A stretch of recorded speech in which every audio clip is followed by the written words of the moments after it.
Pero venimos hablando del libro de Santiago. El libro de Santiago es un libro maravilloso. ¿Por qué? Porque es un libro sumamente práctico. Es un libro que se considera como el libro de Proverbios del Antiguo Testamento, es el libro de Santiago en el Nuevo Testamento. Sumamente práctico, no tiene mucha doctrina como encontramos en las cartas del apóstol Pablo, que trabaja con mucha doctrina y muchas cosas doctrinales. El libro de Santiago es más que nada un libro sumamente práctico. Es un libro que no se considera dentro de las cartas pastorales, porque las cartas pastorales se consideran que son primera y segunda de Timoteo y la carta a Tito, que eran pastores de iglesias en sus diferentes regiones. Pero a diferencia de ellos, la carta de Santiago en sí es una carta pastoral, pero con una diferencia. Que primera y segunda de Timoteo y Tito fueron escritas del apóstol Pablo a los pastores, que fueron Timoteo y Tito, de sus iglesias. Entonces fue escrita del apóstol Pablo a los pastores. Pero el libro de Santiago, a diferencia, está escrito del pastor a la congregación. ¿Por qué? Porque Santiago, que muchos lo encontramos como Jacobo y Santiago, es el mismo, Jacobo, Santiago, él era el pastor de la iglesia de Jerusalén. Y este hombre era el medio hermano de Jesús. Él no recibió al Señor Jesucristo como su Señor y Salvador hasta después de la resurrección, aunque vivió con Él, creció con Él, comió con Él, jugó con Él, trabajó con Él, y aún así no creía en Él. Pero después de la resurrección, Jesús, su hermano mayor, se le apareció y hubo una conversación, algo pasó, pero se hizo creyente y de ahí en adelante fue un seguidor de Cristo. De hecho, en la carta de Santiago es muy interesante porque él nunca hace referencia de su relación con Jesús. ¿Por qué? Porque cualquier otra persona lo hubiese usado. De hecho, el apóstol Pedro lo utilizó extensamente para que todo el mundo sepa la relación que él tenía con su amado Jesús. Pero aún este hombre, Santiago, Jacobo, hermano de Jesús, teniendo la relación que tenía, viviendo en la misma casa, siendo medio hermano de él, nunca lo mencionó, pero dijo que era siervo de Dios y siervo de nuestro Señor Jesucristo. Con mucha humildad este hombre habló de lo que él recibió de su hermano, del Señor Jesucristo. Y ahora este hombre escribe esta carta, y es una carta pastoral. Y de hecho me ha encantado estudiarla de nuevo para enseñarles a ustedes. Y la estoy disfrutando tremendamente porque la estoy viendo con otra perspectiva. Cada vez que estudias algo, siempre recibes algo más. La fe viene por el oír y el oír la palabra. Entonces nunca. Yo llevo estudiando estas cartas cerca de 20 años y cada vez que las estudio aprendo más y algo más encuentro. Entonces no piensen que porque ustedes se la han leído una o dos veces ya lo saben todo. ¿Ok? Les quedan 20 años todavía de leerlo unas cuantas veces más. Entonces sigamos aprendiendo porque cada vez, y les garantizo algo, que si el próximo año o dentro de 2 años la vuelvo a enseñar, vamos a seguir aprendiendo y vamos a seguir profundizando. ¿Por qué? Porque Dios nos va llevando de fe en fe y de gloria en gloria, y vamos a seguir profundizando la palabra y Dios nos va a ensanchar, Dios nos va a dar mayor luz, mayor revelación, y la revelación de Dios siempre progresiva.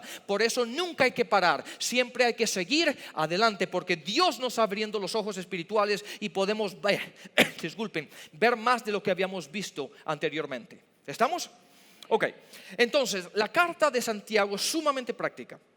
Ahora, esta es la cuarta semana. Sí, la cuarta semana. Ya llevo un mes en esto y yo no sé si yo voy muy lento o ustedes no me están escuchando muy rápido. Yo no sé cuál de los dos es, porque no hemos llegado ni siquiera al final del primer capítulo. Pero la riqueza que encontramos aquí es difícil ir muy rápido y me gustaría que no corramos, porque hay mucha información aquí que es muy importante para nosotros hoy día y no quiero correr. Pero simplemente para darles 3 minutos de un pequeño review de lo que hemos hablado. Encontramos en la primera parte, si ustedes recuerdan, este es el corazón de Santiago, el corazón del pastor, escribiéndole a una iglesia había sufrido una persecución tremenda, violenta, una persecución que tú y yo nunca hemos vivido y Dios quiera que nunca la vivamos. Pero una persecución sumamente fuerte. De hecho, al nivel que la iglesia de Jerusalén se esparció, y como lo vimos, se dispersó en diferentes regiones. Y ahora este pastor, con ese corazón, le escribe a su gente, le escribe a su congregación, tanto los que permanecieron en Jerusalén como aquellos que fueron esparcidos, y les habla de cómo vivir esta vida victoriosa. Porque lo curioso de todo esto, que en muchos versículos vemos que mucha de esta gente, de los cristianos, dejaron de ser hacedores de la palabra, dejaron de caminar la palabra, dejaron de que sus vidas sean de testimonio, dejaron de que el Cristo que vive en ellos salga y fluya en sus vidas, y la vida reconozca que son cristianos, de que Cristo vive en ellos por sus buenas obras. ¿Están conmigo? Y entonces él hace pequeñas referencias aquí y allá de que tenemos que volver otra vez a coger la palabra de Dios, tener una vida de testimonio, y que nuestras vidas reflejen al Cristo que murió por nosotros y que vive en nosotros. Amén. Ahora, entonces en la primera parte de todo esto encontramos, y él dice, y permítanme, lo voy a parafrasear, ¿se dice así? Ay, lo dije bien, Ok, entonces lo voy a hacer eso que dije para no repetirlo. Pero brevemente, el pastor Santiago les dice que cuando ustedes caigan en diferentes pruebas, ¿por qué? Porque él sabía, mientras que tú estés con vida, y como lo dije en aquel entonces, con vida y coleando, tú vas a tener dificultades, tarde o temprano. Porque en el momento que tú no quieras tener más problemas, muérete, se acabó, y ahí sí no hay más problemas. Pero mientras que estemos respirando en esta tierra, vamos a tener dificultades, tarde o temprano. Si no las tienes ahora, no te preocupes, que van a llegar. ¿Por qué? Porque la palabra nos los dice. De hecho, no solamente Santiago nos dice que cuando caigamos, en otras palabras no es si caemos, pero cuando caigamos. En otras palabras, van a haber situaciones en nuestras vidas que nos van a llevar a problemas en las cuales vamos a necesitar la sabiduría de Dios. Por eso llegamos al versículo 5 que dice: si tú necesitas sabiduría, pídesela a Dios. ¿Por qué? Porque Él te da. Porque muchísimas veces nos encontramos en situaciones que realmente no sabemos cómo actuar, qué debemos hacer, qué decisión tomar. Y entonces el apóstol Santiago, el pastor Santiago nos dice: recuerda, pídele a Dios sabiduría, porque Él te la da ampliamente, y Él nunca retiene lo que está en su poder de dar. Y Él te lo da ampliamente. ¿Para qué? Para que puedas tener una vida victoriosa, para que puedas salir adelante. ¿Por qué? Porque Dios es un Dios que siempre está por nosotros y para nosotros. Porque Dios es un Dios bueno.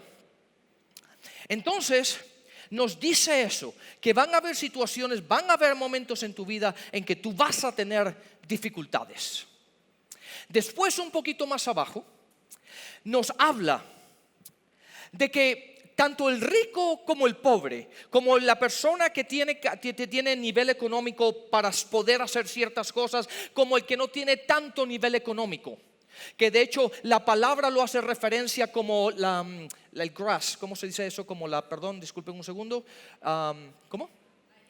La hierba, el pasto, gracias, lo tenía en inglés. La hierba, el pasto, como la flor, indicando, ¿por qué? Porque muchas personas en la sociedad se consideran flores, en el sentido de que son personas de que por su estatus, por su posición económica, suelen sobresalir de la gente normal, digamos así, de la clase normal. Entonces muchos de nosotros nos consideramos que somos pastos, y dentro de la sociedad hay muchos que se consideran flores, que por su nivel económico, su estándar, su posición o lo que sea, relucen un poquito más. Pero lo interesante de esto es que Santiago nos dice que el sol sale sobre los dos, sobre el rico y sobre el pobre, sobre el que tiene y el que no tiene, y los mismos problemas que afectan al que tiene le afectan al que no tiene. Y por lo tanto tú no puedes lucirte diciendo: bueno, porque yo soy flor o porque yo tengo, yo voy a ser diferente. No, el sol va a caer sobre los dos y va a afectarte de la misma manera. Por lo tanto, es importante que tanto como el rico como el pobre,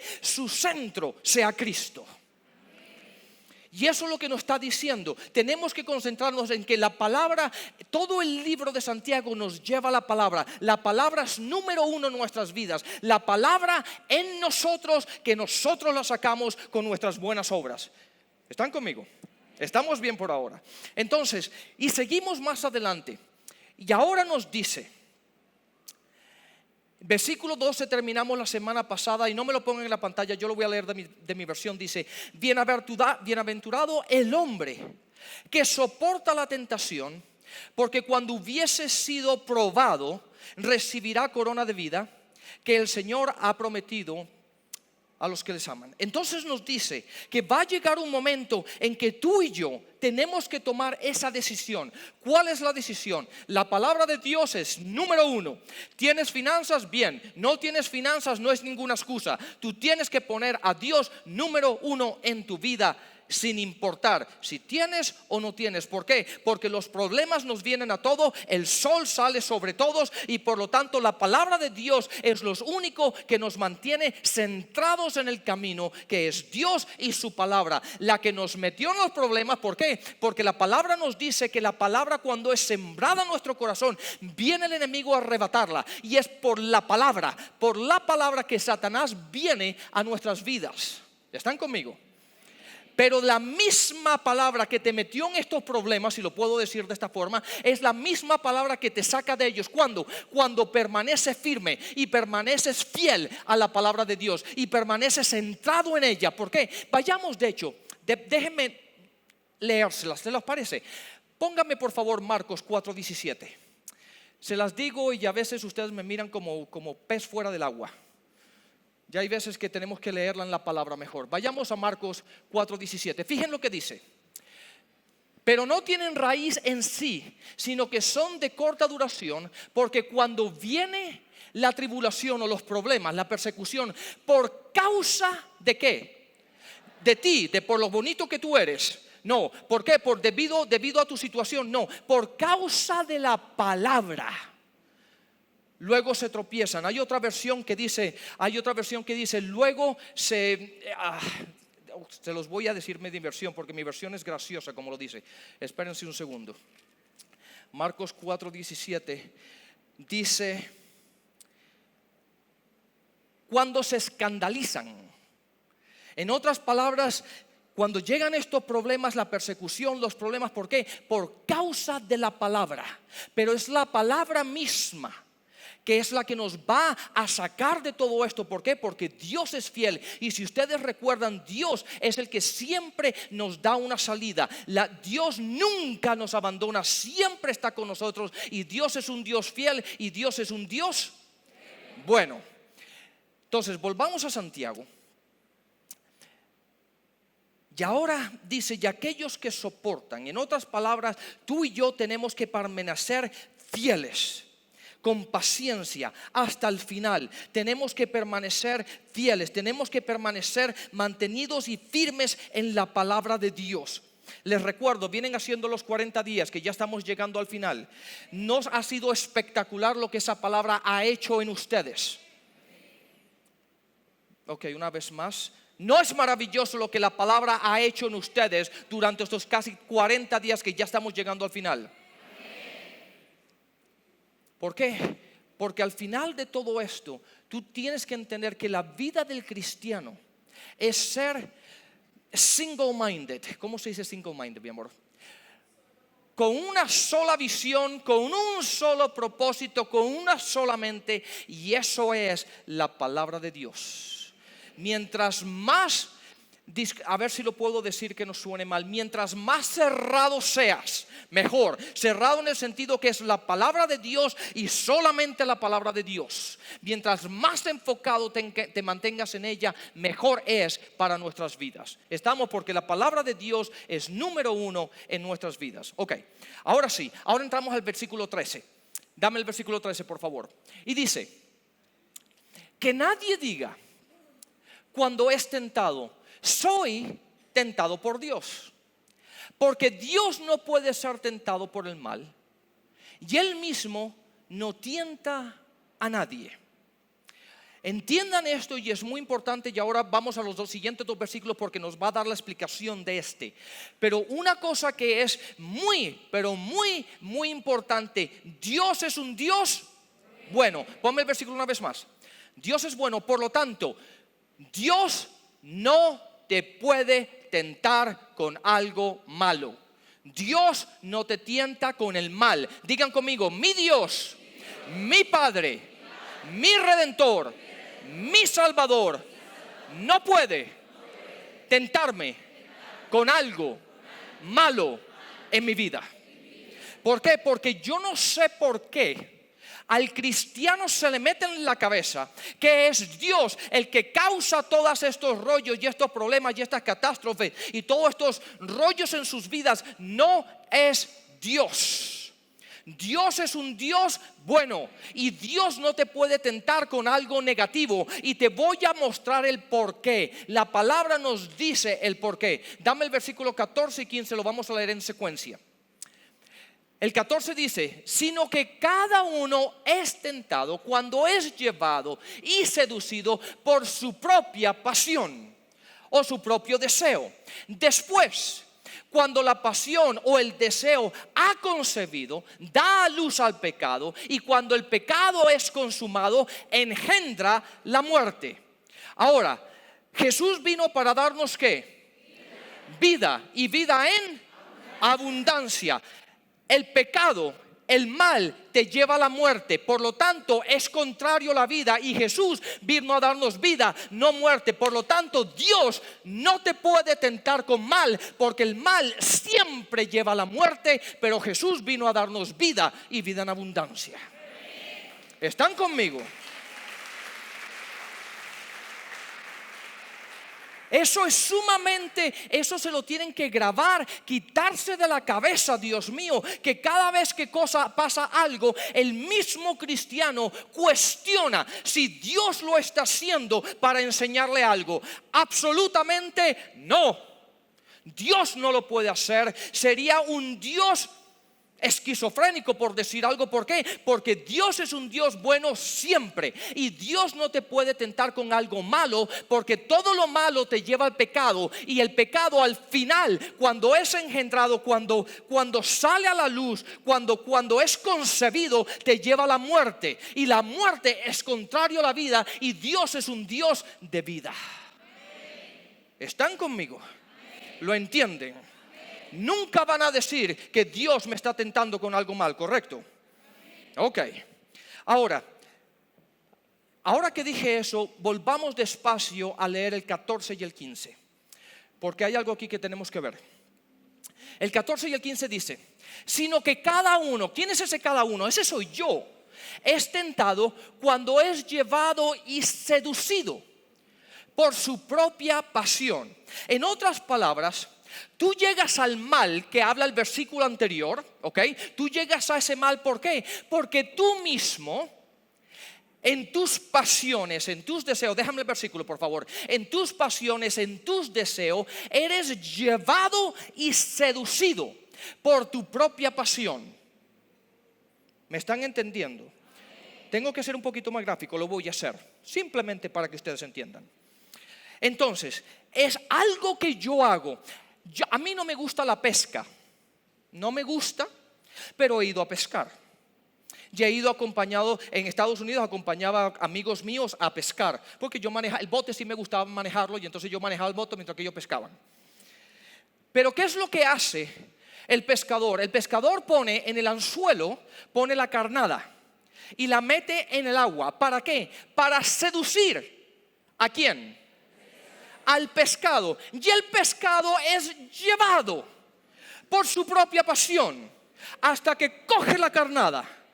Y coge la carnada y el pescado ahora termina en mi plato. ¿Ok?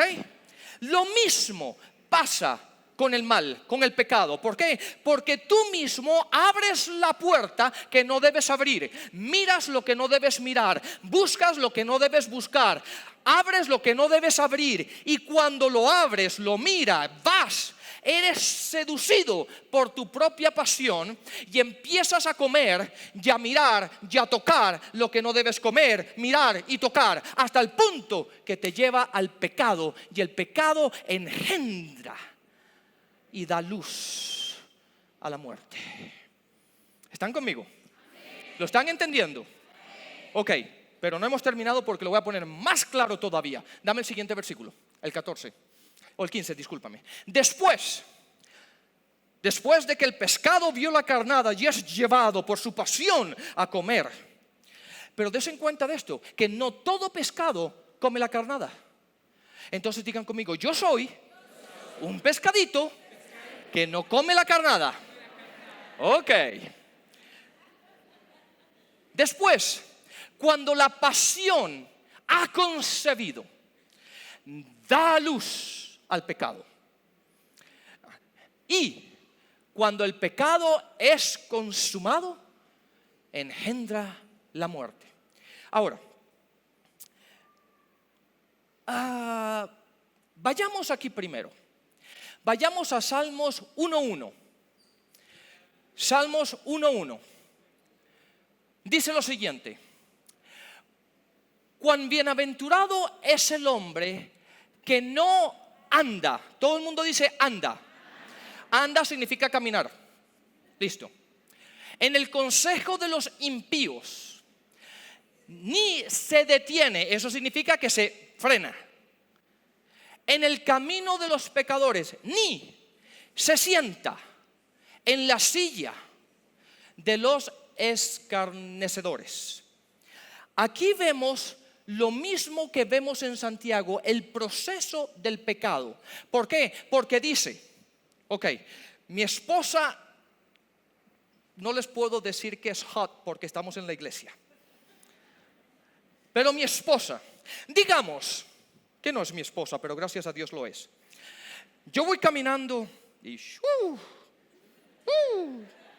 baby, llega un momento que yo veo esta maravilla de creación de Dios y digo, un ángel acaba de bajar al del cielo, y me freno. Venía andando, pero ahora me freno. Y ahora empiezo a contemplar, empiezo a ver, empiezo a tener pasiones, me empiezo a llevar por mis pasiones. Y ya ahora que ya me he frenado, ahora digo, mejor me siento. Y en el sentarme le hablo de lo maravillosa que yo es y de que yo soy lo que ella necesita. ¿Me entienden? Y esta pasión que yo he creado, si la continúo, me va a llevar a concebir el pecado y da a luz y engendra la ¿qué? La muerte. ¿Me están entendiendo? Entonces, no camines donde no debes caminar. No te pares donde no te debes parar. Y absolutamente no te sientes donde no te tienes que sentar. ¿Por qué? Porque tus propias pasiones, no Dios. Escúchenme bien, no Dios, tus propias pasiones son las que te están llevando a hacer algo, y la carnada te la acaban de tirar y tú vas a comer de la carnada, o vas a decir, no, yo soy uno de esos pescaditos que no come la carnada y sigo caminando como si nada hubiese pasado. ¿Estamos? Ok. Espérense que no he terminado. Proverbios, dame Proverbios 5, en el versículo, creo que es 2 y 3, Proverbios 5, 3 y 5, perdón. Dice, para que guardes la discreción de tus labios, dame el versículo 3, por favor. Eso, ahí estamos bien, disculpa. Versículo 3 dice lo siguiente: porque los labios de la extraña, esa mujer extraña, habla de una persona que está en prostitución, una prostituta, ¿ok? Una persona que está en adulterio, una persona que está haciendo lo que no debe hacer. Esa es la mujer extraña. Y dice, porque los labios de la extraña destilan miel y su lengua es más suave que el aceite. Versículo 4. Versículo 4. Pero al final es amarga como el ajenjo. ¿Ustedes saben lo que es ajenjo? ¿Sí? Ustedes son más inteligentes que yo. Yo no sé lo que es. Entonces lo tuve que buscar en Mr. Google. Y Mr. Google me dice, ajenjo, nunca lo había oído, es una planta de esencia amarga y tóxica. ¿Ok?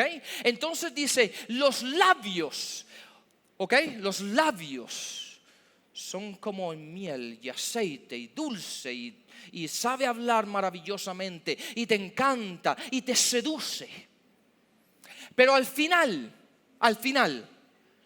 es como el ajenjo, es algo tóxico, es algo amargo, es algo que te repugna, es algo que cuando has terminado de hacer la estupidez que acabas de hacer, tú dices, ¿por qué acabo de hacer esto? Yo no sé si ustedes, a lo mejor yo soy muy carnal para ustedes, pero déjenme decirles, ustedes han visto películas en las que de alguna manera u otra alguien amanece en la cama que no debió haber amanecido.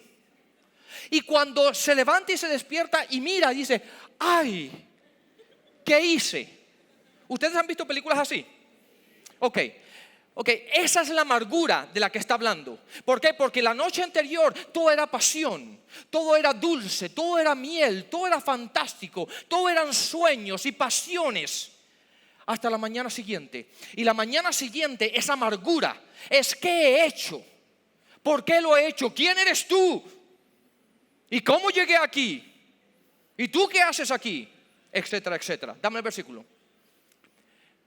Y dice, aguda como una espada de dos filos.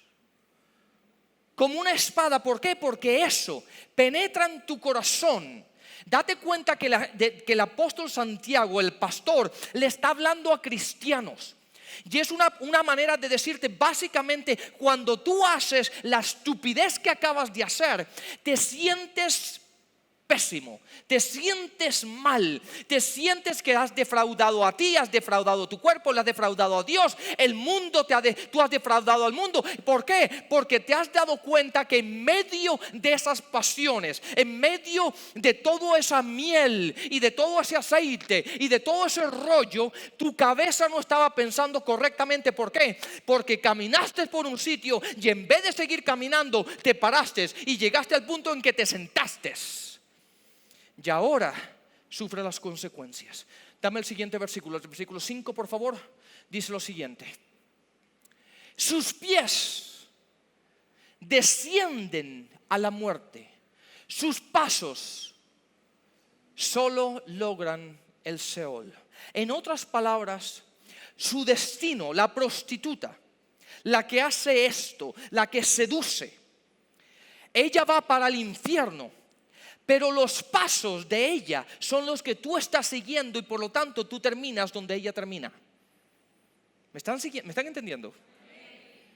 ¿Se dan cuenta el por qué Dios no nos puede tentar con mal? Porque Dios es un Dios bueno y Jesús vino para darnos vida y vida en abundancia. Somos nosotros los que en nuestras pasiones y deseos nos metemos en los problemas que nos metemos. Ahora vete a Santiago una vez más por favor, y dame los versículos 14 y 15 una vez más. Dice lo siguiente. Ahora una vez más lo vamos a entender mejor. Sino que cada uno de nosotros es tentado cuando es llevado. Pero des en cuenta que hay algunos que son llevados y otros que no son llevados. La respuesta, si tú eres llevado o no, depende de ti. Depende de tus pasiones, depende de lo que tú tienes en ti y de lo que tú establezcas en tu vida. ¿Quién es tu Señor y de a quién tú le perteneces? Y que la palabra de Dios es primera en tu vida. Y si la palabra no te dice, no te detengas, no te pares, no te sientes, no mires, eso es lo que tenemos que hacer. Sino que cada uno es tentado cuando es llevado y seducido. No permitas ser seducido. Si esa carnada es tirada enfrente de ti, sé uno de esos pescaditos que dice: esa carnada yo no me la como, por su propia pasión. Versículo 15. Después, cuando la pasión ha concebido y da a luz al pecado, cuando el pecado es consumado, engendra la muerte. Déjame ese versículo ahí, quiero que me escuchen bien, porque esto lo tengo que reiterar muchas veces, porque la gente tiene gran cantidad de problemas en estas cosas que parecen relativamente simples. Pero es aquí donde la gran mayoría de cristianos caen. En toda esta simplicidad del capítulo 1 es donde la gente cae. Y por eso piensan que la vida del cristiano es imposible. No, la vida del posible es sumamente posible. ¿Por qué? Porque Él nos ha dado el estándar y es la excelencia, y por lo tanto tú y yo lo podemos hacer. Dice: después, cuando la pasión ha concebido y da a luz, y cuando el pecado es consumado, nos lleva a la muerte. Des en cuenta que la gran mayoría de cristianos generalmente se la pasan abortando en sus vidas. ¿Por qué? Porque ellos conciben y después quieren abortar. Pero si tú no quieres abortar, ¿qué es lo que no tienes que hacer? ¿Me están entendiendo? Se los pongo un poquito más gráfico. Si una mujer no quiere abortar, ¿qué es lo que tiene que hacer? Ver más televisión, leer más libros. ¿Por qué? Porque la mujer que juegue con fuego eventualmente va a concebir. Entonces, si tú no quieres abortar y no quieres concebir, lo que tienes que hacer es no tener relaciones íntimas. Tengo que ser más explícito. ¿Me están entendiendo? ¿Me están entendiendo? ¿Por qué? Porque el cristiano les gusta jugar con fuego y le pasa. ¿Y qué es lo que pasa? Que jugando con fuego concibes y ahora es tiempo de abortar. ¿Por qué? Porque si tú no abortas, va a llegar el punto en que va a dar a luz y vas a engendrar y te va a llevar a la muerte, y eso es lo que tú no quieres. Y por lo tanto, antes de llegar a ese proceso, lo tienes que parar aquí antes de la concepción, y para pararlo antes de la concepción implica que no te tienes que acostar con nadie. Estamos. Ahora, esa palabra muerte la tengo que explicar, porque esa palabra muerte no habla de muerte física. La palabra muerte está hablando de lo que implica el ser un cristiano carnal. ¿Por qué? Porque la palabra muerte, una persona que no ha recibido a Cristo está muerta espiritualmente, ¿correcto o no? Pero tú y yo estamos con vida. Entonces, una persona carnal, la palabra nos dice que cuando tú actúas de una manera carnal, es como que tú, aún teniendo vida en Cristo, actúas exactamente como ellos, los que no tienen vida. ¿Quieren que se los pruebe en la palabra? Ok, ¿quieren que se los pruebe en la palabra? Ok, vayamos a 1 Corintios 3:3. Dice lo siguiente.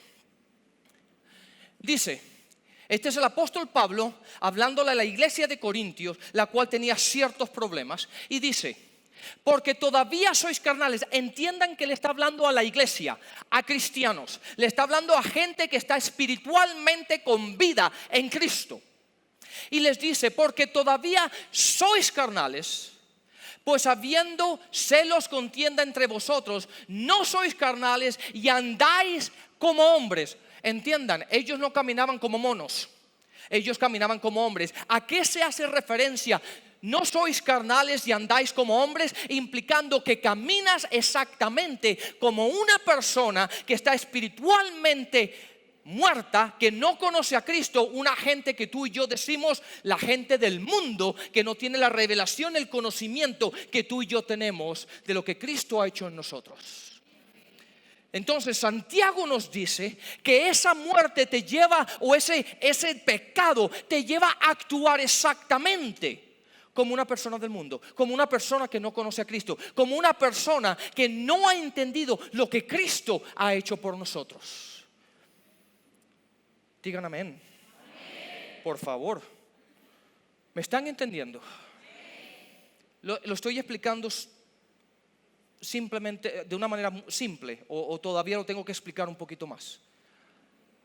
Ok, vayamos al siguiente versículo, por favor. Dame el versículo 16.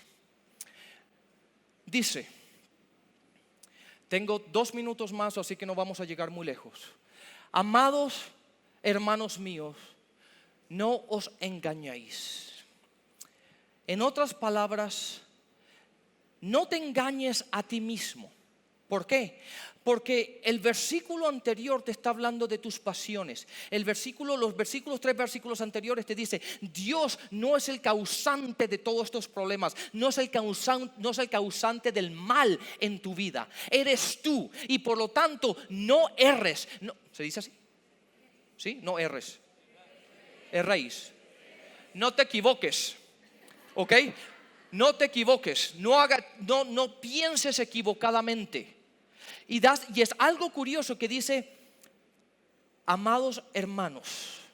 En otras palabras, nos vemos que es el corazón del pastor hablándole a su gente, en el que por favor entiendan y no te equivoques, que no es Dios el problema eres tú.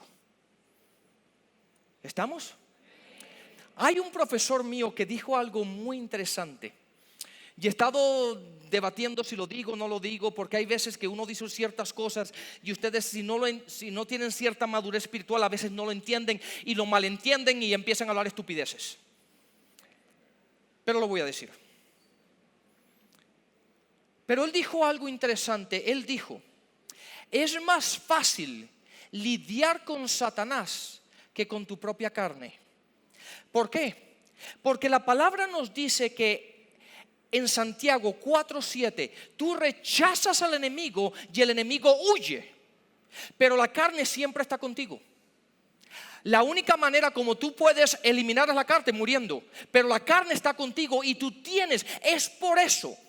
Entiendan, es por eso que es tan importante renovar tu mente. ¿Por qué? Porque acostumbras o tienes que entrenar a la carne a que sea de servidumbre para ti. ¿Por qué? Porque esta carne siempre quiere ir en contra de la palabra.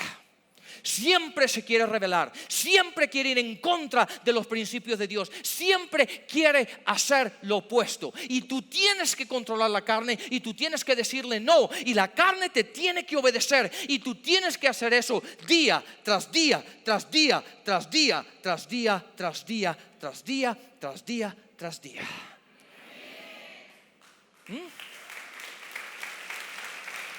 ¿Estamos? Yo no sé cómo voy a hacer. Versículo 17. Sí, termino aquí. Óiganme rápido, versículo 17. Marisela, no te molestes. Dice, toda buena dádiva. ¿Qué es una dádiva? Es un don, es un regalo. Todo lo que viene de Dios. Toda buena dádiva y todo don perfecto viene ¿de quién? De lo alto. ¿Desciende de quién? Del Padre de la luz, con el cual no hay cambio ni sombra de variación. Ahora, esto es muy importante. Muy importante, escúcheme. ¿Por qué? Porque este versículo hace contraste con lo que acabamos de leer. ¿Por qué? Porque aquí te dice primero, Dios no es el que te tienta con el mal, eres tú. Y ahora cambia.